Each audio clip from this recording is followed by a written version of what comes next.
Vamos um pouco falar sobre imagem para a gente entender o processo, então, como é que eu imprimo colorido numa gráfica. As imagens utilizadas para reprodução podem ser a traço ou a tom.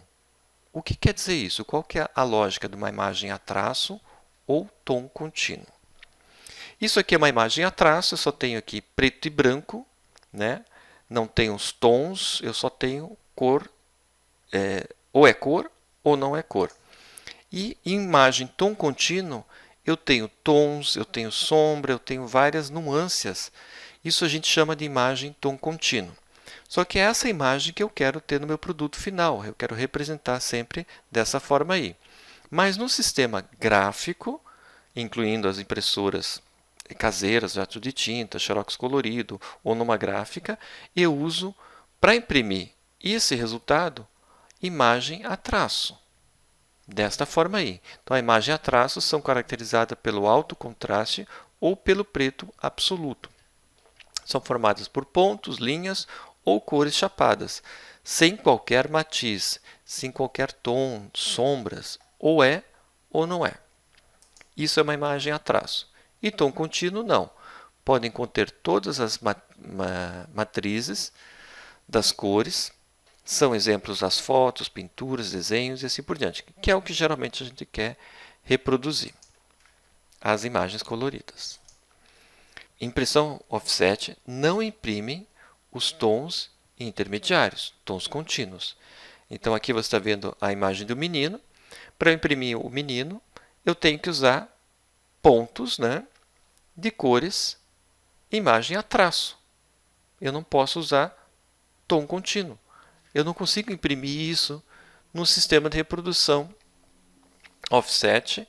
Eu tenho que ter esses pontos, né? A imagem em tom contínuo são decompostas através da aplicação de retículas para a impressão. E esses pontos têm nome. A gente chama esses pontos de retícula. Então vamos ver aqui uma revista, por exemplo, e eu tenho aqui um conta-fios, que nada mais é do que uma lupa que mantém uma distância sempre constante. Então, ela sempre fica no foco. Eu simplesmente arrasto ela sobre o papel e consigo ver. Então, aqui eu coloquei ela sobre o caule da flor e vou dando um zoom para ver como é que é a revista, como é que ela é impressa. E eu vou ver que ela é impressa da seguinte forma. Eu tenho aqui pontos de retículas, né, que vão me dar todos os tons que eu quero ter aqui. Para aparecer um caule verde com uma área mais escura ou não, eu vou verificando o que é colocado então aqui. Um ponto preto do lado do ponto verde, no ponto vermelho, e essas combinações, essa sobreposição aqui, que vão dar aquilo que a gente acabou de ver, que são as cores primárias, secundárias e terciárias. Então, para muita gente vai cair a ficha aqui agora. Por que teve que ver o que é uma cor primária, secundária e terciária? É para eu ter esse sistema aqui, que me possibilita milhões de cores, né, 24 milhões de tons de cores, para que eu possa reproduzir a foto que eu quiser. Então, um pouquinho dessa cor misturada com outra, quando eu ver essa cor, o meu cérebro vai perceber que essa cor é um tom de vermelho, um tom de laranja, um tom de amarelo e assim por diante. E isso é possível através da imagem a traço e das retículas de impressão. Mais um exemplo. Eu tenho aqui uma imagem colorida. Vou em cima dela para ver como é que é feito, por exemplo, um degradê. Um degradê do amarelo para o vermelho. Então, começa com muita área em amarelo, então retículas grandes em amarelo, e elas vão diminuindo e sendo substituídas pelas retículas em vermelho, que pode ser a junção do magenta com o amarelo. E aí eu vou tendo os tons. Então, é assim que funciona o sistema impresso e assim que a gente trabalha numa gráfica, né? E essas retículas, para elas não se sobreporem, por exemplo, se eu colocar todos os pontos um em cima do outro, eu sempre vou ter o preto, ou se eu não colocá-las uma em cima do outro, eu vou ter o branco. Então, existe uma coisa chamada ângulo de retícula para evitar que esses pontos se sobrepõem de uma forma que não dê o resultado que eu quero. Isso aqui é extremamente técnico, né? Mas é só para vocês entenderem como é que é essa colocação do amarelo, do magenta, e do ciano e do preto numa impressão. Mas como fazer então para as quatro cores não se sobrepor? É justamente o ângulo retícula que vai fazer isso. Lembrando que então Qualquer impresso, ele é composto por 4 cores, ciano, amarelo e o magenta, e entrou o preto para justamente na questão do texto e áreas muito escuras. Eu precisava do preto porque essas 3 cores, na teoria, dão certo, na prática não dava muito certo, então foi convencionado isso daí. Bom, passando para frente aqui nós temos retículas. Então retículas são esses pontos coloridos a traço para me dar uma imagem tom contínuo, colorida, como a gente vê qualquer foto, desenho, e a gente quer reproduzir dessa forma aí. A retícula são pontos de tamanhos e formatos variados. Tá? Eles não precisam ser redondos, eles podem ser quadrados, ovais, elípticos, qualquer formato. O padrão é o redondo. Né? A qualidade da imagem reproduzida depende do tipo de retículo empregado. Sim, eu posso ter, ideal para a pele humana, para tons da pele humana, não é o quadrado, não é o redondo, e sim o elíptico. Né? Esse formato aqui. Ó. Esse é o ideal. Mas o bom é que o redondo ele se dá para 90% dos casos, ele resolve muito bem. Uma coisa importante também é entender que quanto maior o número de pontos, melhor a qualidade da impressão. E quanto menor os pontos, melhor a quantidade da impressão também. Então, para eu ter maior número de pontos, eles têm que ser pequenos. Então, os dois se complementam. Né? Quanto menor os pontos, melhor a imagem que eu tenho. Isso a gente consegue ver muito bem numa tela de celular. Se ela for uma tela de celular com pixels muito grandes, fica tudo quadriculado, fica uma imagem meio estranha. E se ela tiver pontos bem pequenos de luz, você vê aquilo de uma maneira lisa, uniforme, tranquila, para que você veja aquela imagem como se fosse uma imagem perfeita. Uma televisão 4K, com certeza, sempre vai ser melhor que uma 3K, 2K e assim por diante. Quanto maior o número de pontos, melhor a qualidade da imagem. Está aqui os formatos, o quadrado, o elíptico, que eu comentei, que é tons de pele humana, é bem interessante, o redondo, tem uma boa qualidade para reprodução quase de tudo. Só que, como a teoria diz, eles são de formatos variáveis. Eu posso ter uma retícula, por exemplo, com essa imagem aqui, ela foi impressa não com círculos pequenos, mas sim com gotas de água. Se eu pegar aquele conta-fios e chegar perto dessa imagem, ela inteirinha foi montada com gotas de água. Essa aqui com pequenos sóis e essa aqui inteirinha com corações. Embora a gente olhando de longe a gente não perceba isso, mas pegando um conta-fios você pode ver isso. Isso é feito é feito na máquina que vai ser feita a impressão, uma máquina gráfica de alta escala. Não é um xerox colorido, não é uma impressora caseira que vai conseguir fazer isso. Mas as gráficas podem trocar aquela bolinha por qualquer outra coisa. Né? Tendo esse conhecimento, uma das campanhas legais da Billboard foi justamente usar, então, em vez de retículas, pontos redondos, usou cantores famosos para montar a imagem de um outro cantor famoso, por exemplo.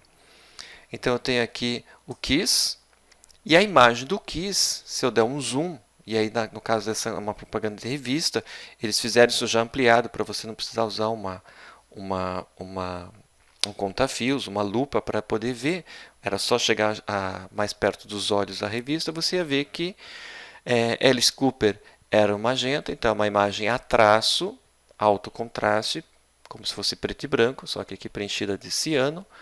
Jimi Hendrix, ele é magenta, Rex amarelo e Mascara é o amarelo. E olha, a sobreposição deles que vão me dando os tons. Então isso é muito interessante. A olho nu você não percebe, a 30, 40 centímetros de distância, isso tudo vira uma massa só colorida para você, dando o zoom que você vê que muda bastante. Então aqui alguns detalhes daquele impresso. Aqui eu tenho a Lady Gaga. Você nota que é feita por pontos, mas quanto mais você se afasta, mais lisa fica a imagem, porque o olho humano tem uma acuidade visual muito baixa. Né? A 30 centímetros eu já não consigo distinguir esses pontos, eu vejo a massa de cores. Então aqui a Lady Gaga também, o Queen, aqui representando o magenta, mas eu tenho o amarelo e assim por diante. Quanto mais escuro, mais cores são concentradas, quanto mais claro, mais área branca eu tenho do suporte, que no caso sempre é branco. Na impressão em papéis, você imprime sempre no papel branco, para você ter essa gama de cores, né? A tinta branca ela não é usada no processo CMYK. O branco é o próprio suporte, né? É do branco que eu parto para ter todas as outras cores e chegar ao extremo que é o preto. Na cor luz, no celular, é o contrário.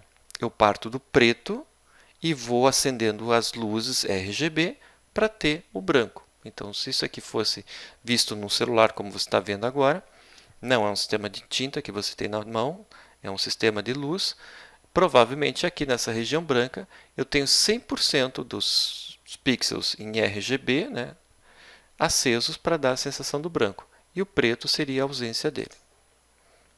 Outro exemplo. Então foi uma campanha bem legal, bem utilizada essa questão de retícula.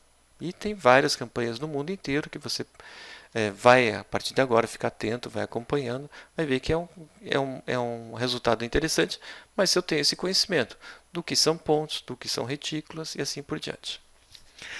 Então, retícula também ela tem a ver com o suporte, né, o papel.